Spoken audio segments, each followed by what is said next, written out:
et libérons ses enfants. Qui est ce quatrième homme? Je vais vous dire qui il est. Dans la Genèse, il est la semence de la femme. Dans Exode, il est l'agneau pascal. Dans Lévitique, un grand prêtre. Dans Nombre, une colonne de nuée le jour et une colonne de feu la nuit. Dans Deutéronome, il est le prophète comme Moïse. Dans Josué, il est le capitaine de notre salut. Dans Juge, il est notre juge et législateur. Ruth, il est le rédempteur. 1 et 2 Samuel, il est un prophète de confiance. Dans Roi et Chronique, notre roi qui règne. Dans Esdras, le scribe fidèle. Dans Néhémie, le reconstructeur des murs détruits de la vie humaine. Dans Esther, notre Mardoché. Dans Job, il est l'aurore du ciel et notre éternel rédempteur. Dans Psaume, l'Éternel notre berger. Dans Proverbe et Ecclésiaste, notre sagesse. Dans Cantique des Cantiques, il est l'amoureux de l'époux. Dans Ésaïe, il est le prince de paix. Dans Jérémie, il est le germe juste. Dans Lamentation, le prophète qui pleure.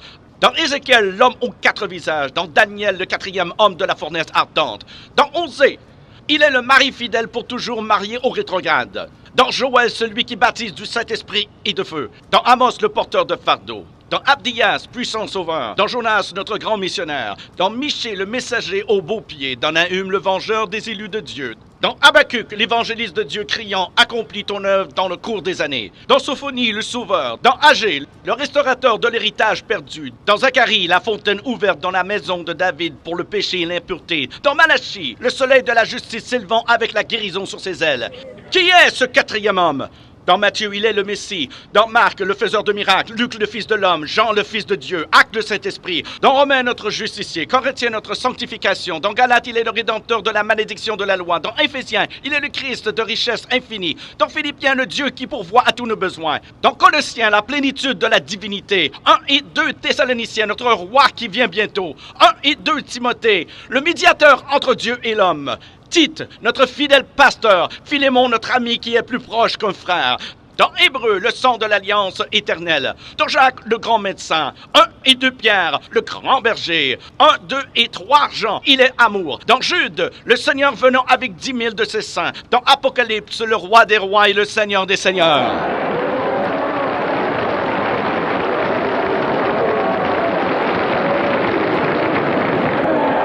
Qui est ce quatrième homme? Je vais vous dire qui il est. C'est le sacrifice d'Abel. L'arc-en-ciel de Noé, le bélier d'Abraham, le puits d'Isaac, l'échelle de Jacob, les fardeaux d'Ézéchias, le sceptre de Juda, la verge de Moïse, le manteau d'Élie, le bâton d'Élisée, la corne d'huile de Samuel, la fronde de David, la figue hâtive d'Ésaïe, le cadran solaire d'Ézéchias, les mouchoirs et le linge de Paul, le rocher de Pierre, la cité de perles de Jean. Il est un mari pour les veuves, un père pour les orphelins, pour ceux qui voyagent en pleine nuit. Il est l'étoile brillante du matin, pour ceux qui marchent dans une vallée solitaire. Il est le lys des champs, la rose des sables, le sarment de vie et le miel du rocher. Qui est-il? Qui est le quatrième homme? Il est Jésus! Il est Jésus, le Fils de Dieu!